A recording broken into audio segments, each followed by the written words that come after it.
Hello students, I am Mohit Modi and welcomes you to the brain developers family. तो last video में मैंने आपको exercise 1.3 class 9th NCERT की complete करा दी है और वहां तक के आपके क्वेश्चंस अच्छे से लग गए होंगे, कोई भी डाउट्स आपकी नहीं रह गई होंगी। तो आज हम बात करने वाले हैं एक्सरसाइज 1.4। टॉपिक का नेम है represent a number using successive magnification. Yes, तो हम इस एक्सरसाइज में अगर क्वेश्चंस की बात करें तो टोटल 2 क्वेश्चन है। एक क्वेश्चन है 3.765 और दूसरा क्वेश्चन है 4.261। हमारा टॉपिक क्या है? To represent a number on the number line using successive magnification. अगर हम क्वेश्चन नंबर 1 की बात करें तो क्वेश्चन नंबर 1 है हमारा 3.765। विजुअलाइज करना है हमें नंबर लाइन पे यूजिंग सक्सेसिव मैग्निफिकेशन। इसी लाइन में सब कुछ है, बस आपको रिप्रेजेंट करना है उसको। ठीक है, तो कैसे करेंगे? अगर मैं एक सिंपल सी बात करूं 3.765, ओके, सिंपल सी बात है। आपको अगर कोई नंबर है 3.765 तो आप क्या करोगे? पहले 3 और 4 के बीच में देखोगे, फिर 3 के बाद आप क्या देखोगे? 3.7, फिर 3.7 के बाद आप क्या चेक करोगे? 3.76 और फिर इसके बाद क्या चेक करोगे? 3.765।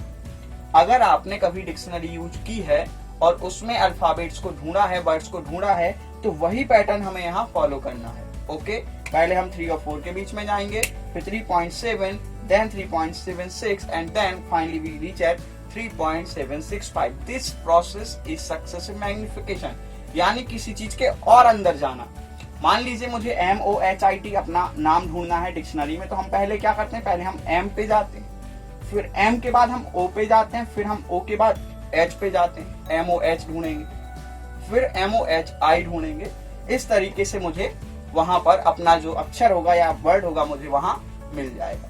ठीक है, तो वही पैटर्न हम यहाँ यूज करते हैं। मैग्निफिकेशन यानी किसी भी चीज को मैग्नीफाई करना। मैग्नीफायर ग्लास क्या काम करता है? किसी भी चीज को जूम कर देता है, तो वही चीज आपको यहाँ करनी है। लेकिन पैटर्न क्या होगा? पहले हम 3, फिर 3.7, फिर 3.76 and then we get at 3.765। Okay, ठीक है। तो नंबर लाइन हम सबको अच्छे से आती है। एक नंबर लाइन बना ले रहा हूं मैं यहाँ पे।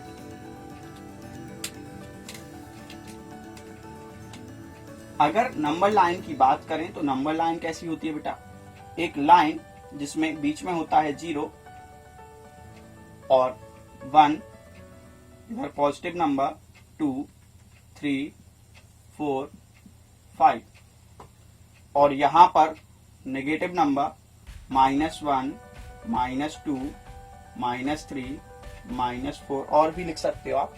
यहां पर काफी आगे तक जाते हैं, इसलिए हम इसको अनंत लिखते हैं, इन्फिनिटी। ये जो साइन है ये इन्फिनिटी का साइन है, यानी काफी जहां तक आपको ले जाना वहां तक ले जाएंगे। यहां पर हम लिख देते हैं -इन्फिनिटी। ओके, अब मैंने आपको कहा है अगर आपको ये 3.765 चाहिए तो बेटा किसके बीच में मिलेगा? 3 और 4 के बीच में मिलेगा ना। तो आपको क्या करना है? 3 और 4 के बीच में एक जूम करना है। जूम यानी मैग्नीफाई। जब आप 3 और 4 के बीच में जूम करोगे इतने चीज के अंदर, इतने पैटर्न के अंदर, तो आपको यहाँ पर क्या मिलेगा? ठीक है, उन्होंने बुक में बढ़िया अच्छा सा एक ग्लास बना के रखा होता है। मेरी ड्राइंग उतनी अच्छी नहीं है, इसलिए मैं ग्लास नहीं बना रहा हूँ, बस आपको रिप्रेजेंटेशन बता रहा हूँ। तो 3 और 4 के बीच में अगर हम देखेंगे बेटा, तो 3 और 4 हर एक नंबर के बीच में कितनी लाइन होती है? 10 लाइन होंगी ना, होती है ना। तो अगर हम यहाँ पर 3 रखें तो 3.1, फिर क्या होगा? 3.2, 3.3, 3.4। आप बिल्कुल स्केल से यूज करें, एक परफेक्ट स्केल के साथ। मेरे पास अभी स्केल नहीं है बोर्ड पे, इसलिए मैं सिर्फ आपको रिप्रेजेंट करके बता रहा हूँ। 3.8, 3.9 और यहाँ आ जाएगा आपका 4। यानी अगर हम 3 से 4 के बीच में बात करें तो 3, 3.1, 3.2, 3.3, 3.4, 3.5, 3.6, 3.7, 3.8, 3.9 और 4, ये हमारे उसके बीच में कुछ नंबर्स होंगे। बिल्कुल होंगे। ओके, यानी हमने क्या किया है? ये जो 3 है इसको हमने इस तरीके से यहाँ पर रिप्रेजेंट किया है और ये जो 4 है इसको हमने यहाँ रिप्रेजेंट किया है। और इतनी सी जो चीज थी, स्केल थी 3 और 4, उसको हमने जूम किया है, मैग्नीफाई किया है। अब हमें कहां पहुंचना है बेटा? 3.7 के बाद हम जाएंगे 3.76 पे, यानी हमें पहले हमने 3 पे टारगेट किया, अब हम किस पे टारगेट करने वाले हैं? 3.76। ओके, तो 3.7 कहाँ है 3.7, ये रहा। इसको हम यहाँ जूम करने वाले हैं और 3.8 को यहाँ पर हम जूम करने वाले हैं। तो जैसे ही हम इसको जूम करेंगे हमें क्या मिलेगी, एक और नंबर लाइन। किस तरीके से मिलेगी ये, कहां से स्टार्ट किया बेटा, 3.7 से। अगेन स्टार्ट हो जाएगा 3.71, 3.72, 3.73, 3.74, 3.75, 3.76, 3.77, 3.78, 3.79 और 3.80। ठीक है, तो हमने क्या किया, यहां पर इनको इस तरीके से और जूम किया इतना, ये जो 3.7 और 3.8 के बीच में यहाँ पे फिर मैंने जूम किया तो मुझे फिर वहां पे 10 लाइन मिल जाएंगी। अब हमें कहा क्या करना है बेटा, 3.76 पे जूम करना है। ठीक है ना, तो यहाँ पे इन दोनों के बीच में अगेन एक बार जूम कर लेते हैं। ठीक है,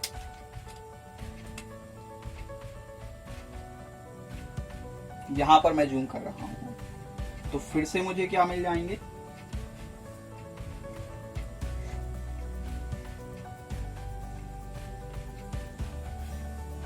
3.76, फिर 3.761, 3.762, 3.763, 3.764, 3.765, 3.766, 3.767, 3.768, 3.769 और 3.770 यानी 3.77। यहां पर मैंने क्या किया होगा, यहां पर मैंने 3.7 को यहां पर जूम किया है और ये जो 3.76 था उसे यहां पर जूम किया। अब मुझे नंबर क्या चाहिए था, 3.765, तो मिल गया होगा। Yes, this is our number. ये जो नंबर है यही हमारी रिप्रेजेंटेशन है 3.765 को नंबर लाइन पे यूजिंग सक्सेसिव मैग्निफिकेशन। ओके, तो मुझे नहीं लगता इस प्रोसेस में कुछ भी है, बस आपकी जो रिप्रेजेंटेशन है वो अच्छी होनी चाहिए। ओके, जो भी आपकी स्केलिंग हो, मेरे पास अभी स्केल नहीं है, पैटर्न रूलिंग लाइन नहीं है, तो आपके पास नोटबुक में होती है। आप स्केलिंग कीजिए अच्छे से और उसको इस तरीके से रिप्रेजेंट कर दीजिए और आपका ये क्वेश्चन कंप्लीट। ओके, क्लियर हुआ। क्या करना है, डिक्शनरी वाला पैटर्न यूज करना है। ठीक है, जूम करते हुए 3 पे फोकस करेंगे, फिर 3.7 पे, 3.76 and then we automatically reach at 3.765। Got it. तो ये जो क्वेश्चन है आपका आप कंप्लीट कर लेंगे।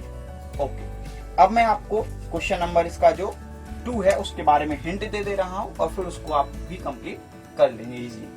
तो ये वाला समझ में आ गया ना। ओके, तो आपको इस क्वेश्चन करने में बेटा मजा नहीं आया होगा जहां तक मेरा मानना है। अगर आप एक्चुअल में गणित के स्टूडेंट हैं, मैथ के स्टूडेंट हैं, तो आपको इन क्वेश्चंस को करने में मजा नहीं आएगा। क्यों? क्योंकि हमें चाहिए कैलकुलेशन, हमें चाहिए फॉर्मूला, हमें चाहिए लॉजिकल, हमें चाहिए स्पीड, टाइमिंग, और ये कोई भी चीज इससे क्वेश्चन में नहीं होती है। एग्जाम के पर्पज से ये एक्सरसाइज भी उतनी इंपॉर्टेंट नहीं होती क्योंकि एक्चुअल में कुछ है नहीं इस एक्सरसाइज में। ठीक है, तो ये इंपॉर्टेंट नहीं होती है। लेकिन जो भी चीजें हमारे सिलेबस में होती हैं हमें सारी चीजें पढ़नी चाहिए, उनके बारे में हमें पता होना चाहिए। ओके, ठीक है।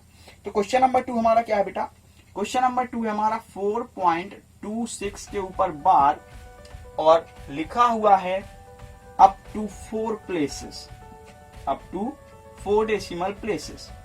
ओके, अगर वो यह नहीं लिखता तो यह क्वेश्चन करने में हमें पसीना आ जाता, जो कि आ भी रहा है। लेकिन अगर वो नहीं लिखता तो बहुत दिक्कत हो जाती। क्यों? क्योंकि ये जो रिपीटेटिव नंबर है बेटा ये इस तरीके से लिखा होगा 26 26 26। अब कितनी बार हम उसको करेंगे, कुछ कंफर्म है नहीं है। तो उसने हमें हिंट दे रखी है कि हमें केवल इस क्वेश्चन को कहां तक सॉल्व करना है, अप टू 4 प्लेसेस। यानी हमारे लिए जो क्वेश्चन सॉल्व करने के लिए है वो कितना है, 4.2626। हमें सिर्फ इतना क्वेश्चन सॉल्व करना है। ओके, शॉर्ट में बता देता हूं जल्दी से, उसको आप देख लें और फिर अपना रिप्रेजेंट कर लेना। सबसे पहले हम 4 और 5 पे जूमिंग करेंगे। कहाँ जूम करना है हमें, 4 और 5 पे। नंबर लाइन ली, 4 होगा कहीं, 5 होगा, जूम करेंगे तो 4.1, 4, 4.1 एंड 4.2। फिर हम कहाँ जूम करेंगे बेटा, 4.1 और 4.2 पे, ठीक है, सॉरी 4.26 है, तो 4.1, 4.2 और 4.3, तो हम कहाँ जूम करने वाले हैं अब 4.2 और 4.3 पे। जब हम यहाँ जूम करेंगे तो हमें क्या मिल जाएगा 4.2, 4.21, 4.22, 4.23, 4.24, इसी तरीके से नंबर मिल जाएंगे। तो हम अब कहाँ जूम करेंगे 4.26 पे। अब जब हम यहाँ जूम करेंगे तो हमें फिर से क्या मिलेगा 4.261, और यही पैटर्न चलता रहेगा। जब हम यहाँ पहुंच जाएंगे तो हम उसको ब्रेक कर देंगे, बस हमें यहीं तक करना है और ये हमारा क्वेश्चन कंप्लीट हो जाएगा। तो आई होप आपको जो एक्सरसाइज 1.4 है वो इजीली समझ में आ गई होगी, और इस क्वेश्चन का इंपॉर्टेंस बिल्कुल भी नहीं है, सिर्फ एक बेसिक क्वेश्चन है, मैग्नीफाइंग वाला या डिक्शनरी पैटर्न पे हमें इस क्वेश्चन को रिप्रेजेंट कर देना है।